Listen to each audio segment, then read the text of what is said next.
क्या पाकिस्तान की अफ़गानिस्तान के साथ कोई बाकायदा जंग छिड़ चुकी है या छिड़ने वाली है? क्योंकि दोनों तरफ के जो हालात हैं वो बॉर्डर पे आके बहुत ख़तरनाक सूरत हाल हमें दिखा रहे हैं। और पाकिस्तान आर्मी के ऊपर टीटीपी के अटैक्स तो कई सालों से हो रहे हैं, और पाकिस्तान भी अपनी कोशिश करता रहता है कि अफ़गानिस्तान की हदूद के अंदर जाके उनकी सोवरेन इंटेग्रिटी को तोड़ के वहाँ पे हमले करे। और इस सिलसिले में कई कंट्रोवर्शियल और कॉन्ट्राडिक्टरी ख़बरें आती रहती हैं। इस सारी सूरत हाल के कॉन्टेक्स्ट में एक बहुत बड़ा चैलेंज जो है वो पाकिस्तान की कुरम एजेंसी में जो शिया सुन्नी फसादात हैं, जिसमें सैकड़ों लोग मारे जा चुके हैं, और सो मच सो कि डिप्टी कमिश्नर पे अटैक होता है। और क्या वो इस सूरत हाल को मज़ीद इंटेंसीफाई करेगी जो अफ़गानिस्तान और पाकिस्तान की सूरत हाल है? इन सब पे बातचीत के लिए हमने इस वक्त रब्ता किया है इस्लामाबाद में सीज़न जर्नलिस्ट आरजू काज़मी साहिबा से, जो किसी तारीफ़ की मोहताज नहीं। उनका अपना यूट्यूब चैनल भी बहुत वाइब्रेंट चैनल है और बहुत ही सीज़न जर्नलिस्ट हैं। मैं खुश आमदीद कहता हूँ इस्लामाबाद से आरजू काज़मी साहिबा का। आरजू, बहुत शुक्रिया सर। ये बताइए कि इस वक्त जो कुरम एजेंसी की सूरत हाल है, मुझे तो यूँ लगता है कि वो अफ़गानिस्तान और पाकिस्तान के बीच के जो तल्लुकात या तनाव की जो सूरत हाल है उससे भी ख़तरनाक है। मेरी इस असेसमेंट को आप कैसे देखती हैं? सर बिल्कुल सही बात कर रहे हैं आप। बल्कि जो वहाँ के इलाके के रहने वाले लोग हैं, अगर उनसे मेरी किसी से बात हो तो उनका ये कहना है कि जो कुछ मीडिया दिखा रहा है, मीडिया दिखा पा रहा है, चाहे वो आप हो, मैं हूं या इंटरनेशनल मीडिया है, वो इससे बात कहीं ज्यादा बढ़ी हुई है वहां पर। हम उस तरह से शायद कवर कर भी नहीं पा रहे और हमें हमें पता भी नहीं लग रहा है। लेकिन वहां पर इस वक्त हालात जो हैं वो काफी ज्यादा खराब हैं। और जो अटैक्स चल रहे हैं टीटीपी के, वो तो अपनी जगह है ही।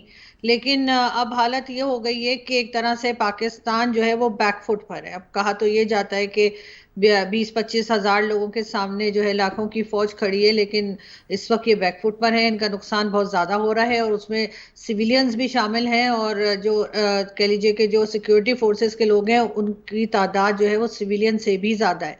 बार बार अटैक किए जा रहे हैं और इसको लेकर जो है वो लोग काफी ज्यादा परेशान है।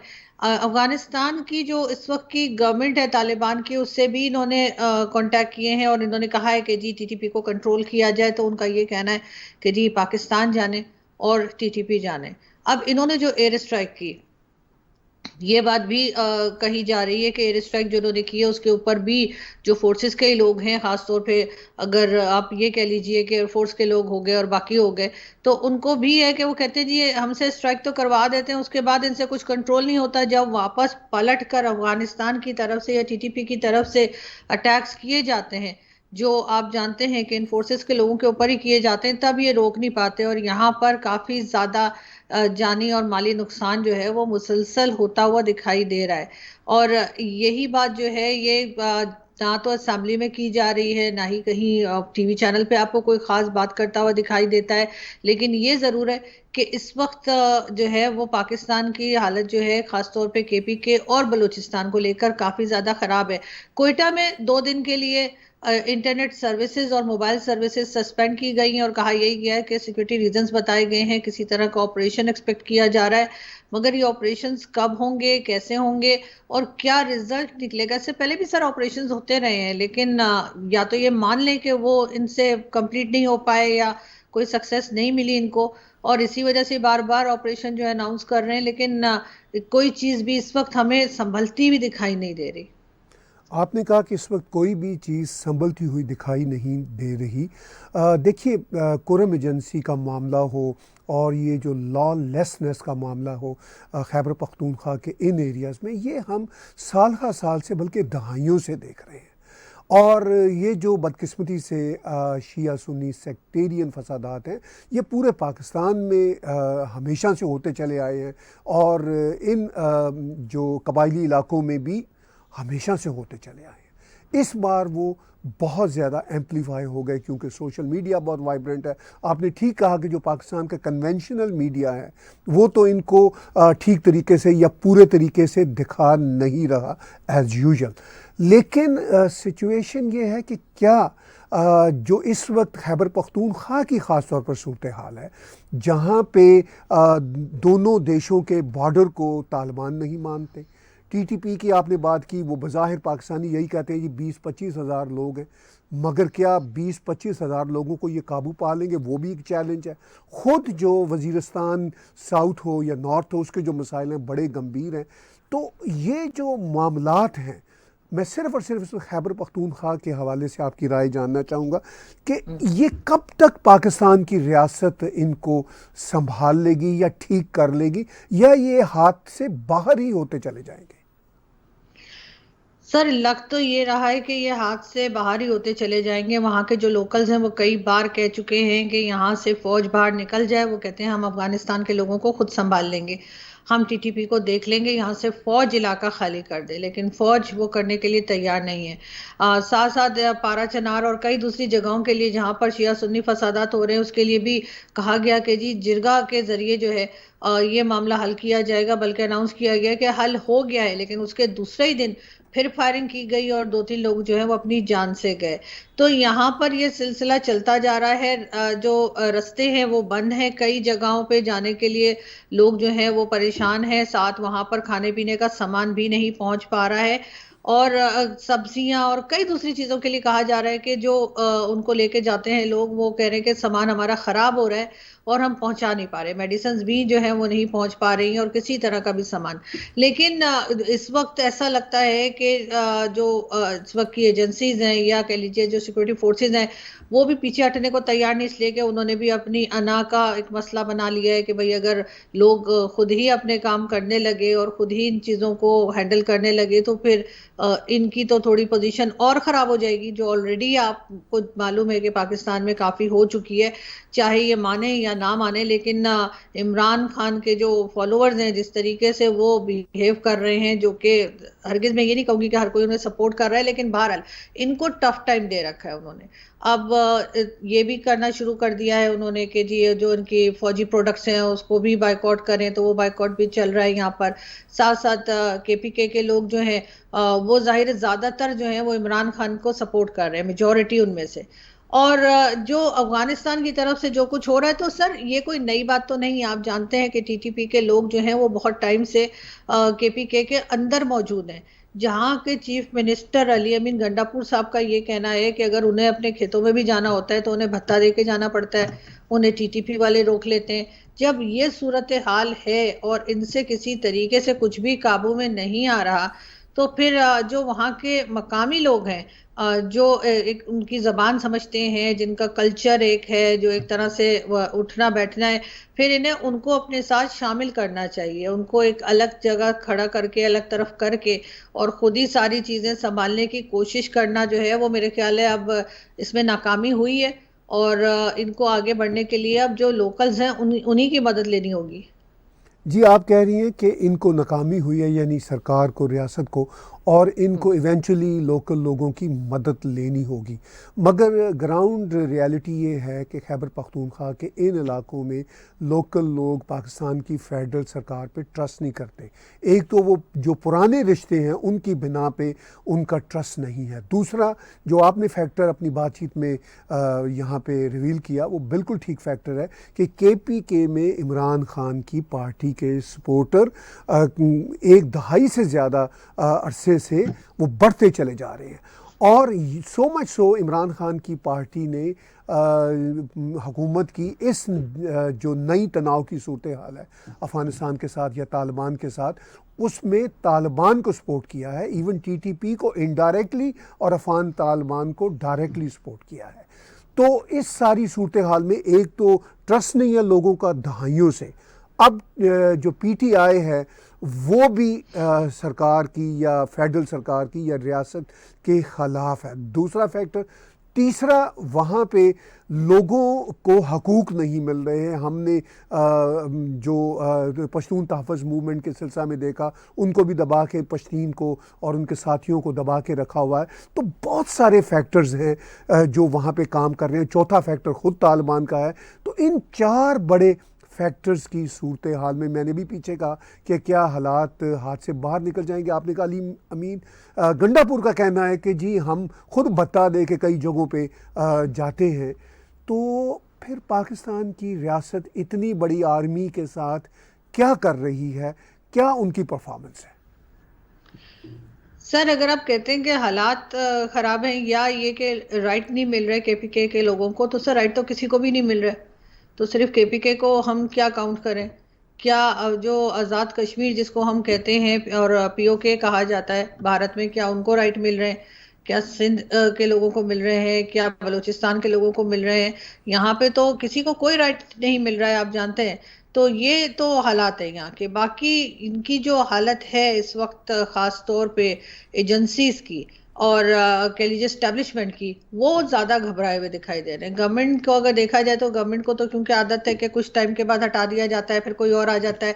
इस वक्त भी बिलावल भुट्टो जरदारी जो हैं वो गवर्नमेंट के खिलाफ मुसलसल बयान दे रहे हैं, और कल भी उन्होंने कहा है कि अगर उनके हिसाब से या उनके कंडीशंस के हिसाब से काम ना किया गया तो वो गवर्नमेंट छोड़ देंगे। अब इस तरह की बातें तो सर आप जानते हैं कि कब की जाती हैं, जब गवर्नमेंट को हटाना हो उससे पहले जो पार्टीज उनके साथ मिलकर गवर्नमेंट बनाती हैं वही गवर्नमेंट गिराने की बात करने लगती हैं। और उनमें एमक्यूएम भी शामिल है, उसमें पीएमएलक्यू भी शामिल है, और इस वक्त पीपल्स पार्टी भी है। तो अगर इनको शहबाज शरीफ साहब की गवर्नमेंट को हटाना होगा तो ये एक एक करके निकलना शुरू कर देंगे। अब उसमें अगर कोई ये कहे कि जी नहीं ऐसा कभी हुआ ही नहीं या हो ही नहीं सकता, तो मुझे नहीं लगता कि इस तरह की कोई सिचुएशन हो सकती है। यकीनन इस वक्त शहबाज शरीफ साहब की गवर्नमेंट जो है वो काफी हद तक खतरे में है, और उनसे किसी किस्म की परफॉर्मेंस की उम्मीद जो है वो लोग नहीं लगा रहे। जो बार बार कहा जाता है कि जी स्टॉक एक्सचेंज ऊपर चली गई और बड़ी इकोनॉमी सही हो रही है, लेकिन आम पब्लिक का हाल वही है, वो उसी तरह से परेशान है, वो उसी तरह से जॉबलेस है। उसके बाद लोगों को डराया धमकाया जा रहा है, लोगों को बात करने से रोका जा रहा है। अगर कुछ गलत नहीं हो रहा पाकिस्तान में और तो फिर लोगों को बात करने दें, उससे तो कोई फर्क पड़ता नहीं है। और जो लोग बात कर रहे हैं वो भी मुल्क के सही करने के लिए ही बात कर रहे हैं, वो कोई गद्दार नहीं है जो उनकी निशानदेही कर रहे हैं गलत चीजों की। लेकिन उनको जो है रिसेंटली फिर जो है एक बार फिर उनको डराना धमकाने का सिलसिला शुरू हुआ है। फिर फोन कॉल्स आ रही हैं एफआईए की तरफ से और कहां कहां से लोगों को। तो इस वक्त गवर्नमेंट जो है वो भी मुझे परेशान या घबराई दिखाई दे रही है, लेकिन उनसे भी ज्यादा वो लोग परेशान दिख रहे हैं जो गवर्नमेंट्स लाते हैं। जी, आपने कहा कि पाकिस्तान में जो इस वक्त सरकार के हालात हैं वो भी डामाडोल हैं, और आपने और मैंने अब तक जो बातचीत की उनमें हमने ये भी देखा कि बलूचिस्तान में इंसर्जेंसी बढ़ रही है, उसका हल्का सा इशारा आपने दिया। और ज़्यादा हम खैबर पख्तूनख्वा की बात कर रहे हैं, वहाँ के हालात दगड़दू हैं।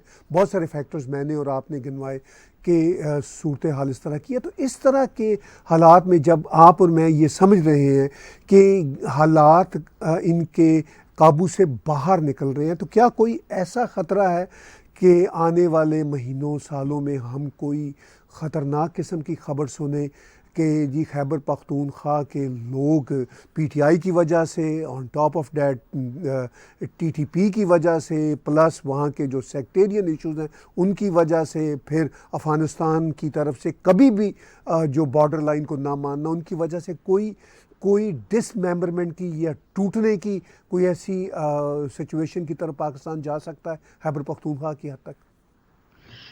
सर देखिए, किसी बात से इनकार तो नहीं किया जा सकता। वैसे तो ये कोशिश तो यही होगी इनकी, और होना भी ये चाहिए कि ऐसा कुछ ना हो। लेकिन अगर मैं ये कहूँ कि जो लोग कहा करते हैं कि जी पाकिस्तान टूट जाएगा, तो हमारे लोग उठकर कहते हैं नहीं जी 27 रमजान को बना था, पाकिस्तान को तोड़ा नहीं जा सकता। तो पाकिस्तान तो 71 में ही टूट गया था और बांग्लादेश बन गया था। तो अगर बांग्लादेश बन गया था तो उस वक्त भी किसी ने नहीं सोचा होगा कि ऐसा कुछ हो सकता है। और बांग्लादेश के लोगों के साथ जो कुछ हुआ बनने से पहले, 71 से पहले, जिस तरह से उनको तंग किया गया, उन्हें पर जो जो हमने पढ़ा या सुना है उस हिसाब से, तो वही सब कुछ हम एक बार फिर रिपीट होता हुआ देख रहे हैं केपीके में और बलूचिस्तान में भी। खास तौर पे इन दो जगहों पे। और वहां के लोग मुसलसल प्रोटेस्ट कर रहे हैं, मुसलसल अपने राइट के लिए आवाज उठा रहे हैं, वो कह रहे हैं कि भाई हम गद्दार नहीं हैं, हम अलग होना नहीं चाहते। लेकिन अगर ये खुद ही उनको धकेल कर, उनको पुश करके उस लेवल पे ले जाएंगे कि जहां वो फिर कहें कि बस बहुत हो गई, अब हमने नहीं रहना, वो लोग जाने दे रहे हैं, उन लोगों को मारा जा रहा है और कोई पूछने वाला नहीं है। और जिस जगह पर इन्होंने पहुंचा दिया है टीटीपी को, और इस तरह के लोगों को सपोर्ट करके पहले खुद ही बनाई टीटीपी, तहरीक तालिबान पाकिस्तान, अब कहते नहीं वो तो फितनाउल खारिज है, उनका नाम बदल दिया। अब नाम बदलने से क्या होगा, क्या वो अटैक करना छोड़ देंगे? ऐसा तो मुझे नहीं लगता। और कहीं ना कहीं सर ये लोगों का ये भी कहना है कि शायद पाकिस्तान का, बहुत से लोग बिलीव नहीं करेंगे, लेकिन ये कि पाकिस्तान का कर्मा है, हमने जो किया हम इस वक्त वही भुगत रहे हैं। हमने जो दूसरों के साथ किया, हमने दूसरों के ऊपर अटैक करवाया, जिस तरीके से अफगान वॉर में हमने हिस्सा लिया और पैसे पकड़े और वहां पे अटैक होते रहे, तो उनको क्या लगा था कि सारी जिंदगी कभी अफगानिस्तान के लोगों को पता ही नहीं चलेगा कि हमने क्या किया है। ये पता नहीं अपने किन ख्यालों में रहते हैं कि इनको लगता है कि लोग शायद बिल्कुल नहीं सुनते, न्यूज नहीं सुनते, या उनको अक्ल नहीं है। लेकिन अब ये वही चीजें भुगत रहे हैं। लेकिन अफसोस की बात यह है कि बांग्लादेश में जो कुछ हुआ उसके बाद भी इन्होंने अकल नहीं पकड़ी, और एक बार फिर वही कर रहे हैं कि उनको एक सेकंड क्लास सिटीजन के तौर पे ट्रीट किया जाता है केपीके के लोगों को। हर चीज में अगर आप किसी को सिर्फ उसकी कास्ट या उसकी जुबान और उसके इलाके के ऊपर अगर आप मजाक बनाते रहेंगे तो वो कहाँ तक सर बर्दाश्त करेगा? कोई इंसान जो है, हर एक की रिस्पेक्ट होती है। अब जैसे इंडिया की अगर मैं बात करूं तो अक्सर वो सरदार जी और सिख जो है उनके जोक बने होते हैं, वो होते हैं, तो मैंने कभी सपोर्ट नहीं किया ऐसी चीजों को। तो यही चीज यहाँ पर है कि अगर आप पठानों के ऊपर बार बार उंगली उठाएंगे, बार बार उन्हें अहमक बताएंगे, आपको लगेगा कि वो तो बात के काबिल नहीं है, आप उन्हें एक सेकंड क्लास सिटीजन के तौर पे देखेंगे, उनको एक अलग तरीके से रखेंगे, तो वो फिर बोलेंगे ठीक है फिर हम अलग ही हो जाते हैं।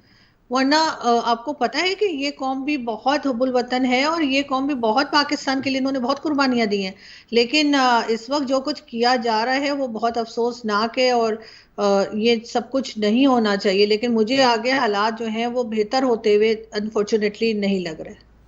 जी देखिए, आपने कहा कि पठानों की बहुत बड़ी तादाद ने हमेशा पाकिस्तान के साथ जो यूनियन बनी उनकी, उसकी हमायत की है, एक बड़ी तादाद ने। लेकिन कुछ ऐसे भी वहाँ पे ट्राइब्स और ग्रोह रहे हैं जिन्होंने कभी भी इसकी हमायत नहीं की। लेकिन इसके बावजूद जब भी मैं कभी भी पश्तूनों को ख़ास तौर पर सुनता हूँ कि वो पाकिस्तान से बेपनाह प्यार करते हैं, तो मुझे बड़ी हैरत होती है। मैं ये सोचता हूँ कि इनके तो हकूक़ ही कभी महफूज नहीं रहे, ये किस तरह इस रियासत के साथ चल सकते हैं? यही हाल आज हम देख रहे हैं कि पीटीआई हो, टीटीपी हो, कुरम एजेंसी के मामलात हों, और कुरम एजेंसी में जो कुछ हो रहा है वो हम सब देख रहे हैं, और बॉर्डर की दोनों तरफ की जो सिचुएशन हो, उसके बाद ग्रीवियंसेस रियासत के ख़िलाफ़ उन पश्तूनों के बढ़ते जा रहे हैं जो कभी पाकिस्तान की रियासत के साथ हुआ करते थे। अब एक नई डेवलपमेंट भी हो रही है कि हमने देखा कि पाकिस्तान के आईएसआई के चीफ ने ताजिकिस्तान का दौरा किया, क्योंकि वाह खान की वहाँ पे एक पट्टी है, और जो ताजिकिस्तान, पाकिस्तान और चाइना को एक तरह से कनेक्ट करती है। और उस वाह खान की पट्टी के हवाले से पाकिस्तान के एक जर्नलिस्ट जावेद चौधरी साहब का मैंने एक व्लॉग इत्तफाक से देखा, जिसमें वो ये कह रहे हैं कि अब ये प्लानिंग हो रही है कि इस वाह खान की पट्टी पे, जो ऑफ कोर्स अफ़गानिस्तान का हिस्सा है, इस पे या तो पाकिस्तान कब्ज़ा कर ले और या ताजिकिस्तान कब्ज़ा कर ले। तो इस तरह की इतलात या इस तरह की डेवलपमेंट आपको इस्लामाबाद में बैठे हुए कोई नज़र आ रही हैं? क्या इस तरह की खबरें हैं? सर ये कुछ वीलॉगर्स जरूर है, जैसे आपने जिक्र भी किया जावेद चौधरी साहब का, है कुछ उसमें तो यकीनन सुना है, लेकिन ऐसे कोई प्रॉपर न्यूज़ इस बारे में अभी तक मैंने नहीं देखी। हो सकता है मुझसे मिस हो गई हो, लेकिन ऐसा मैंने नहीं देखा। लेकिन अगर ये ऐसा करेंगे तो मेरे ख्याल है ये एक और मुसीबत गले डालने वाली बात है कि पहले ही आपका बॉर्डर पे इतनी टेंशन है, और उसके बाद फिर इस तरह की अगर ये अटैक और इस किस्म का कब्जे की कोशिश कर रहे हैं, तो ये सूरत हाल को या सिचुएशन को मजीद बिगाड़ेगी, बनाएगी नहीं। तो इन्हें इस वक्त इस तरह के जो एडवेंचर्स हैं उससे थोड़ा सा अवॉइड करना चाहिए, और अपने हालात को देखते हुए और चीज़ों को देखते हुए ही आगे बढ़ना चाहिए। वरना इस वक्त तो जो बात आप केपीके की कर रहे हैं, लेकिन ये टेंशन और ये एक तरह की चिढ़ या कह लीजिए गुस्सा जो है वो पंजाब तक भी पहुंच चुका है। ऐसा नहीं है कि सिर्फ केपीके के लोग नाराज हैं या बलूचिस्तान के लोग नाराज हैं। अब तो खास तौर पे हमारी जो एजेंसीज और हमारी जो सिक्योरिटी फोर्सेज हैं उनसे तो अब पंजाब के लोग भी नाराज हैं, और ये घबराए इसी बात से हैं कि अब जो गुस्सा केपीके में दिखाई दे रहा था, अब वही गुस्सा जो है चलते चलते पंजाब तक पहुंच गया है। तो अगर ये मजीद कोई इस किस्म की हरकत करेंगे तो इनको सिर्फ और सिर्फ कहना चाहिए कि बुरे रिजल्ट ही देखने को मिलेंगे। आपने बात की कि ग्रीवियंसेस या ज़हनी तौर पर जो पॉलिटिकल अनरेस्ट है वो पंजाब में भी बढ़ चुका है, और हमें कनाडा में बैठ के सोशल मीडिया के ज़रिए ये साफ महसूस हो रहा है कि ख़ास तौर पर जिस तरह पीटीआई को दबाया गया और उसके बाद ये अनरेस्ट और बढ़ा। मुझे याद आ रहा है उनकी नसीम ख़ान की किताब का, नसीम वली की किताब का और वली ख़ान की किताब का भी एक कॉन्टेक्स्ट जिसमें उन्होंने ये कहा, वली ख़ान ने ख़ास तौर पर, कि पाकिस्तान में बेहतरी का इम्कान तब है जब पंजाब जागेगा, और पंजाब भी अब जाग रहा है। उनके अंदर भी ये एहसास हो रहा है कि हमने हिंदुओं के ख़िलाफ़ जो नफ़रत पाली रखी वो बेमानी और बेसूद थी। लेकिन ये अभी जो रियलाइजेशन है बहुत छोटे लेवल पे है, इसको बढ़ना चाहिए, इसलिए कि अगर पाकिस्तानी और पाकिस्तान के पंजाब वाले अपने आप को बेहतर करना चाहते हैं तो इस कॉन्टेक्स्ट में कि जो इस वक्त पश्तूनों के साथ हो रहा है, बलूचिस्तान में बलोचों के साथ हो रहा है, इवन महाजरों के साथ जो होता रहा वो भी किसी से ढकी छुपी बात नहीं, सिंधियों के साथ जो कुछ होता रहा वो भी उतना ही अफसोसनाक रहा।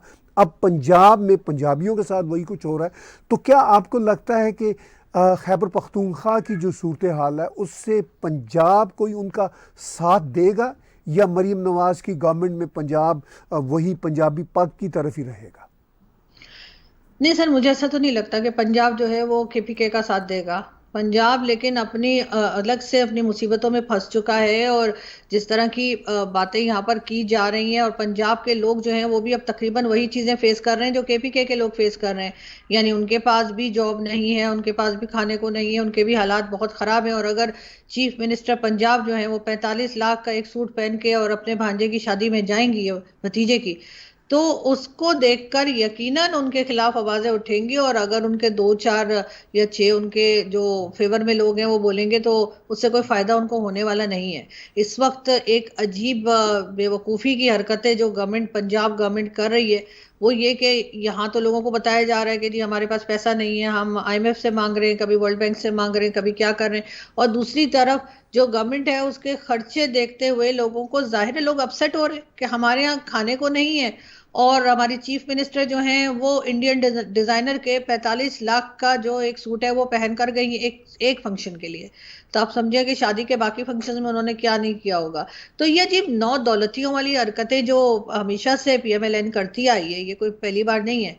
इससे पहले भी अगर हम देखें तो चाहे वो मरियम नवाज हो या पीएमएलएन की गवर्नमेंट जब भी आई है, तो इनके अंदर एक डिसेंसी जो है वो कभी पाई नहीं गई। ये हमेशा से इसी तरह से अपनी शाखर्चियां दिखाया करते थे। इसके इनके मुकाबले में अगर मैं बेनजीर भुट्टो साहिबा की एग्जांपल दूं तो वो काफी डिसेंट खातून थी, और बहुत पैसा होने के बावजूद वो शोशा और वो दिखावा जो था वो उनके अंदर नहीं था। उनसे और कई तरह के इख्तिलाफात लोगों को हो सकते हैं पॉलिटिकल, लेकिन ये कि इस किस्म की हरकतें वो नहीं किया करती थी। तो वो देखते हुए मुझे ऐसा लगता है कि जो इस वक्त पंजाब है, पंजाब, क्योंकि आप अगर अंदरूनी पंजाब चले जाएं तो वहां लोगों की हालत बहुत खराब है। लोगों को जैसे कहते हैं खाने को नहीं है, लोगों के पास यूटिलिटी बिल के पैसे नहीं है, और ऐसे में अगर गवर्नमेंट अपने शाह खर्चियां दिखाएगी तो उससे यकीनन पंजाब भी नाराज होगा, और इस वक्त यही हो रहा है। आखिर में बातचीत को कंक्लूड करते हुए दो एक बातें फिर हम वापस उसी बुनियादी इशू की तरफ जाते हुए करते हैं जो इस वक्त अफ़गानिस्तान और पाकिस्तान के बीच जंग वाली सूरत हाल से जुड़ा हुआ है।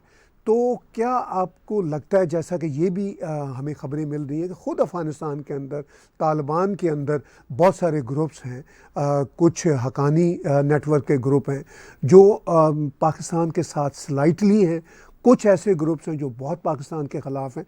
तो क्या आपको लगता है कि अफ़गान तालिबान की तरफ से जो उनकी सरज़मीन की सोवरेनिटी को वायलेट किया पाकिस्तान ने, क्या उनकी तरफ से कोई बड़ा बैकलैश पाकिस्तान को फर्दर मिल सकता है? सर लग तो ऐसा ही रहा है कि इसी से ये डरे हुए हैं और इसी को रोकने की कोशिश कर रहे हैं, इसलिए कि अगर उन्होंने ऐसा कुछ किया तो नुकसान बहुत हो जाएगा। लेकिन आपने एक चीज शायद नोट की होगी कि ये जिस तरह से इनकी टेंशन बनी हुई है अफगानिस्तान के साथ बहुत टाइम से, और इस तरह के अटैक्स चल रहे हैं, इन्होंने एक बार भी उठकर ये नहीं कहा कि हमारे पास एटम बम है और हम वो मार देंगे, या पाव पाव के बम है जो ये अक्सर भारत को कहा करते हैं। तो ये वाली धमकी इन्होंने अफगानिस्तान को नहीं दी, इसलिए कि उनको पता है कि उस तरफ के लोग जो हैं वो इनको किस तरह का जवाब दे सकते हैं और क्या कुछ कर सकते हैं। ये जरा इंडिया या भारत के लोग जो हैं वो थोड़ा हमें हल्के में लेते हैं, या कह लीजिए कि थोड़ा सिविलाइज तरीके से जवाब देते हैं। तो वहां के लिए तो शेख रशीद साहब और कई दूसरे आ जाते हैं जो हम एटम बम की जो है या न्यूक्लियर एसिड्स की जो है एक तरह से अपनी पावर दिखा रहे होते हैं। लेकिन अफगानिस्तान के लोग इस बात से नहीं डर रहे, इस बात से नहीं घबरा रहे कि पाकिस्तान एक न्यूक्लियर स्टेट है, और वो जिस तरीके के अटैक चल रहे हैं उनको रोकने में ये नाकाम है, और ये इस बात को मेरे ख्याल है एक्सेप्ट कर लेना चाहिए। ये तो आपने देखा ही है कि 20 साल अमेरिका जो है वो जंग लड़ता रहा अफगानिस्तान में, और उसके बाद कुछ भी नहीं कर पाया, और फिर उसको आखिरकार छोड़कर जाना पड़ा। एक तरफ ये भी कहा जा रहा है, कई लोगों का कहना है, कहाँ तक ठीक है मैं नहीं जानती, लेकिन कहना ये कि अमेरिका जो है उस वक्त भी अपनी कोई जंग लड़ रहा है अफगानिस्तान में, और उसके लिए पाकिस्तान इस्तेमाल हो रहा है। बहुत शुक्रिया आरजू काज़मी साहिबा, बड़ी सैर हासिल गुफ्तगू की। आपने जो आखिर में कहा कि कुछ लोगों का ये कहना कि अमेरिका की अभी भी प्रॉक्सी जंग पाकिस्तान में चल रही है, इस पे हम बातचीत तफसीली आने वाले दिनों में फिर आपसे करेंगे। ये भी एक बहुत बड़ा फैक्टर है। बहुत बहुत शुक्रगुजार हैं, आपने वक्त दिया। Thank you so much sir, बहुत शुक्रिया। व्यूज़ बातचीत सुनी आपने आरजू काज़मी साहिबा की। आप टैग टीवी के यूट्यूब चैनल को सब्सक्राइब कीजिए, इसके साथ साथ आरजू काज़मी के चैनल को भी सब्सक्राइब कीजिए और मेरे पर्सनल चैनल को भी सब्सक्राइब कीजिए। नए साल की आमद के साथ हम अब टैग टीवी को बहुत डिफरेंट डायमेंशंस के साथ आपके सामने ला रहे हैं, और आने वाले दिनों में आप बहुत सारी तब्दीलियाँ देखेंगे। आज की बातचीत मेरे साथ और आरजू काज़मी साहिबा के साथ देखने सुनने का बहुत बहुत शुक्रिया।